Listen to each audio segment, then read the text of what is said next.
1/4 kilo கடலப்பருப்பை 1 மணி நேரம் ஊற வச்சு அரைச்சி எடுத்து வச்சுருக்கேன்.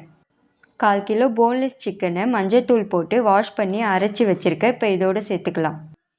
அது கூட பொடியாக நறுக்கின 2 பெரிய வெங்காயம், பொடியாக நறுக்கின 2 பச்சை மிளகாய், 1 கொத்து கருவேப்பிலை, 2 ஸ்பூன் இஞ்சி பூண்டு பேஸ்ட்டு, 1 ஸ்பூன் சோம்பு, 1/2 ஸ்பூன் மஞ்சள் தூள், chicken masala 1 spoon, 1/2 spoon garam masala, 1 spoon மிளகாய்த்தூள், தேவையான அளவு உப்பு சேர்த்து நல்லா மிக்ஸ் பண்ணி 1/2 மணி நேரம் ஊற வச்சுக்கலாம்.